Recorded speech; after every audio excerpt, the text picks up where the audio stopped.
కూర్చొని తింటే కొండలైనా కరిగిపోతాయి. ఇంట్లో ఒక్కరు పని చేస్తా అంటే నలుగురు కూర్చొని తింటే కొండలే కాదు ఇంకేమైనా ఉన్న సామాన్లు కూడా కరిగిపోతాయి. ఏమంటారు? హాయ్ ఫ్రెండ్స్, అందరు ఎట్లున్నారు? మంచిగా ఉన్నారు కదా? నేను కూడా మంచిగా ఉన్నా. మీ సపోర్ట్ ఉంటే ఇంకా మంచిగా ఉంటా. సపోర్ట్ ఇష్టాలందరికీ కూడా పేరు పేరున ధన్యవాదాలు అయితే చెప్తాను. ఇది వచ్చేసి పొద్దున అంటే నిన్నటి వీడియో, అంటే నిన్న పెట్టిన అంటే నేను తీసిన వీడియో ఈరోజు అయితే రికార్డ్ చేస్తాను అన్నట్టు.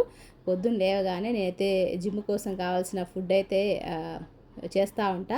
అంతేకాకుండా మీరు తమ్నెల్ చదివారు కదా, తమ్నెల్లా ఈరోజు 15,000 రేషన్ను ఒక్కసారిగా నేనైతే నా దిమాగ్తోని, అంటే వాళ్ళు మన ఖర్చు చేస్తూ ఉంటే మనము వాటి పొదుపుగా దాచిపెట్టుకోవడం అనేది ఆడవాళ్ళ నైజం. అయితే గట్ల 15,000 రేషన్ ఉండే మాకు, దాన్ని నేను ఎంత తక్కువలా తీసుకొచ్చిన అనేది ఈ వీడియోలో షేర్ చేసుకుంటా. ఈ రేషన్లో ఏమేమి తీసుకున్నా అనేది కూడా షేర్ చేసుకుంటా. కొత్తగా చూస్తున్నట్లయితే నా ఛానల్ సబ్స్క్రైబ్ చేసుకోండి. ఫస్ట్ అయితే నేను ఫస్ట్ డ్రింక్ అయితే చూపించిన కదా, ఆ డ్రింక్ వచ్చేసి ఫస్ట్ జిమ్ చేయడానికి ముందు, అంటే ఎక్సర్సైజ్ చేసుకోవడానికి ముందు జీలకర్ర, సోంపు నీళ్ళల్లో వేసుకొని మంచిగా మరిగించి అందులో హనీ కానీ నిమ్మరసం కానీ వేసుకొని తాగుతా.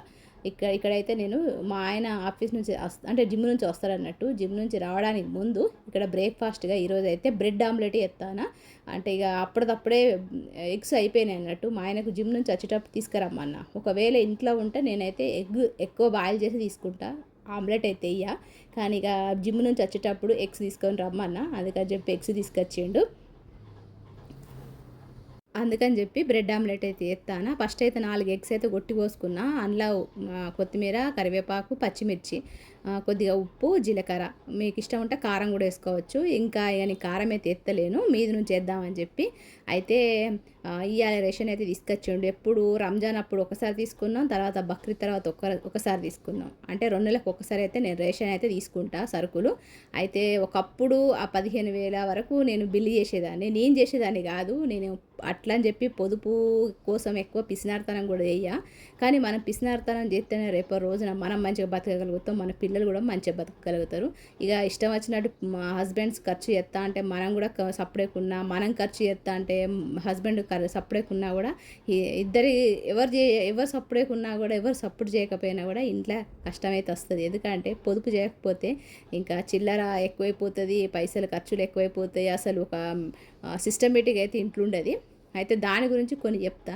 ఇక్కడైతే ఆమ్లెట్ ఎత్తానా, ఇక సింపుల్గానే ఎత్తానా. కొద్దిగా ఆయిల్ వేసుకున్నా, మీకు ఇష్టం ఉంటే బటర్ కానీ నెయ్యి కానీ వేసుకొని ఇట్లా స్ప్రెడ్ చేయాలి. ఇక మీకు బ్రెడ్ ఆమ్లెట్ అంటే తెలిసిందే, కానీ కొంతమందికి బ్రెడ్ ఆమ్లెట్ వేయడం అయితే రాదు. ఫస్ట్ అయితే ఇట్లా ఆమ్లెట్ వేసిన తర్వాత బ్రెడ్ను ఇట్లా టచ్ చేసి తీసేయాలి. ఆ తర్వాత మనము కొద్దిగా కాలిందో లేదో గప్పుడు మనం ఇవి ఫోల్డ్ అయితే చేయాలి సైడ్స్. మీరైతే వీడియో చూడండి, అర్థమవుతుంది. అయితే ఒక బక్రీద్కు ముందు, అంటే 2 నెలల ముందు రేషన్ అయితే తీసుకున్నాం. అప్పుడు ఎంత అయింది, అప్పుడు బియ్యం తీసుకున్నాం. బియ్యంతో పాటు కలిపి ఎంత బిల్ అయింది అనేది కూడా మీకు చెప్తా. అయితే ఖర్చు చేసే ప్రతి ఒక్క పైసా కూడా మనము ఖచ్చితంగా ఆలోచించే చేయాలి. ఇప్పుడున్న జనరేషన్లో ఫీజులు ఎంత ఉంటాయో మీకు తెలిసిందే కదా. మనం చిన్నగా ఉన్నప్పుడైతే గవర్నమెంట్ స్కూల్ ఎక్కువ ఉండే, తెలుగు మీడియం స్కూల్ ఎక్కువ ఉండే, అంత ఎక్కువ ఫీజులు లేకుండే, అంత ఖర్చులు కూడా ఎక్కువ లేకుండే. ఏదైనా పంట నుంచి వచ్చేది, మన అమ్మనాలు తీసుకొచ్చేటోళ్ళు, అమ్మమ్మలు పెట్టేటోళ్ళు, నానమ్మలు పెట్టేటోళ్ళు. కానీ ఇప్పుడున్న జనరేషన్లో ప్రతి ఒక్కటి రేట్ అయిపోయింది. స్కూల్ ఫీజులు అయితే నిజంగా చెప్పొద్దు. ఇక మా చిన్నోడైతే, మా పెద్దోడైతే ఇప్పుడు 10th క్లాస్కి వస్తాడు. వాని ఫీజు చూస్తే మాత్రం, వింటే మాత్రం నాకైతే గుండె గజ్జు అన్నది. నిజంగా 10thలో ఇట్లుంటే మరి ఇంటర్లో ఎంత ఉండాలనేది భయం అయితే అయింది. ఇక్కడైతే బ్రెడ్ ఇట్లా మీరు చూసారు కదా, ఫోల్డ్ అయితే వేసిన. కొద్దిగా గాలగానే ఇట్లా ఫోల్డ్ చేయాలి, లేకపోతే బాగా కాలితే అది ఫోల్డ్ కాదు. తర్వాత నేను కారం అయితే వేసుకున్నా, ఉప్పు కారం. ఎందుకంటే మా ఆయనకు కొద్దిగా ఉప్పు కారం ఎక్కువ ఎత్తా, సప్పగున్నా కూడా మంచిగా ఉంటుంది.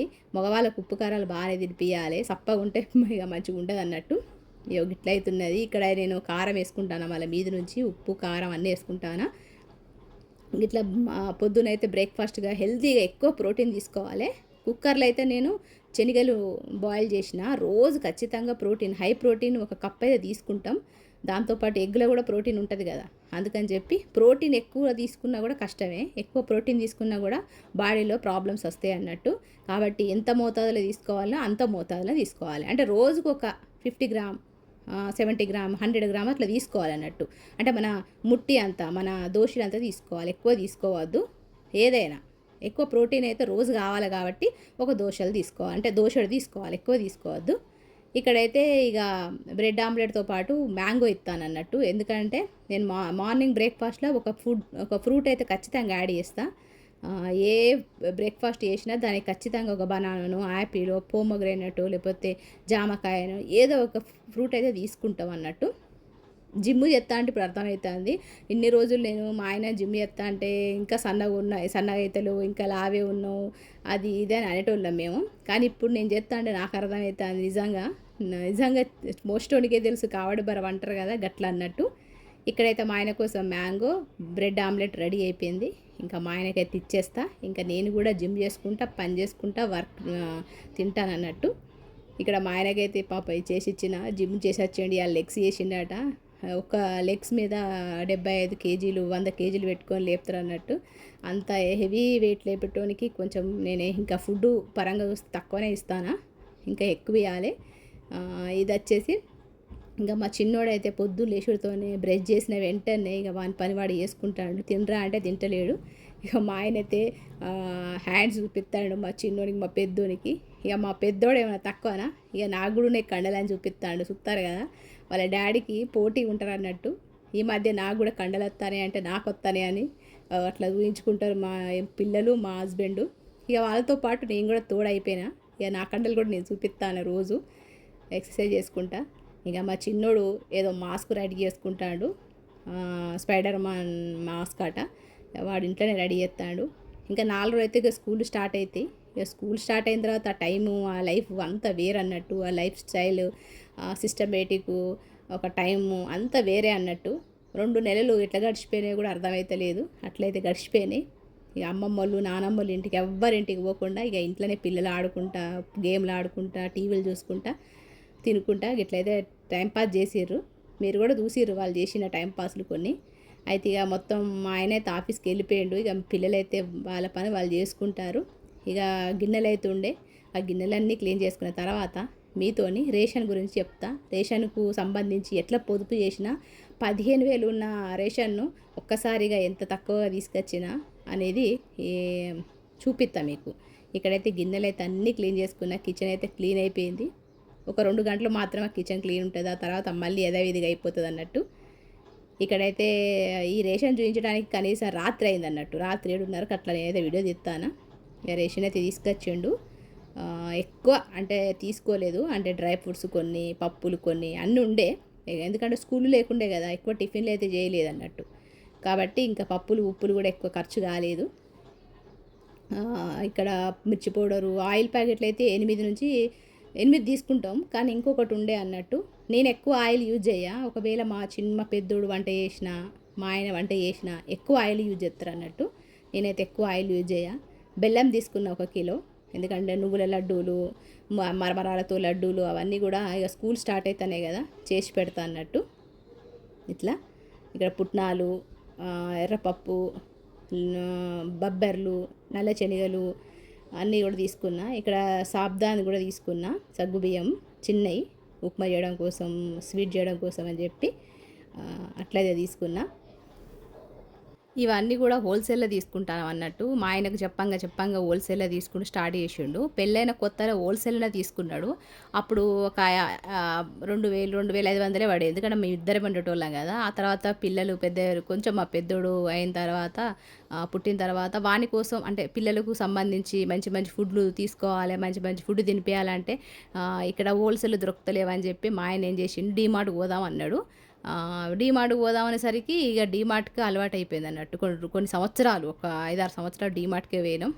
పోయినప్పుడు అలా ఈ ట్రాలీ పట్టుకొని వచ్చేటోళ్ళం. నిజంగా రేషన్ చూసుకుంటే నాకైతే భయం వేసేది, ఎందుకంటే 15,000 ఖర్చు, 17,000 ఖర్చు అయ్యేది. అక్కడికి పోయిన తర్వాత ఒకటి కాకపోతే ఒకటి తీసుకునేటోళ్ళం, ఒకటని చెప్పి ఇంకోటి తీసుకునేటోళ్ళం. చిట్టి రాసుకొని తీసుకుని పోయేదాన్ని. ఈసారి నేను ఖచ్చితంగా ఇంతే తీసుకోవాలని చెప్పి అనుకునేదాన్ని. ఆ చిట్టి అడిగి పోయిన తర్వాత తీయడానికి కూడా మొహమాటం అయ్యేది, ఎందుకంటే అందరు మనుషులు ఉండేటోళ్ళు. మా ఆయనకి ముందే సిగ్గు అన్నట్టు. నాకంత నేనేం పట్టించుకోను, జనాలు ఏమనుకుంటే ఏంది, మన పని మనం చేసుకోవాలి, వాళ్ళ కోసం మనం బతుకుతలేం కదా అని చెప్పి నేను ఆ చిట్టి తీసేదాన్ని. ఆ చిట్టి తీస్తే మా ఆయన చిట్టి తీయక అని చెప్పేటోడు. ఇక ఏదో ఒకటి తీసుకునేటోళ్ళం. వాళ్ళు తీసుకుంటారు కదా అని చెప్పి మనం తీసుకునేటోళ్ళం. ఇక మొత్తానికి అయితే గట్లా 15,000-20,000 వరకు రేషన్ అయ్యేదన్నట్టు. 2 నెలలకు ఒక్కసారి అయినా కూడా 15,000-20,000 వరకు రేషన్ అయ్యేది.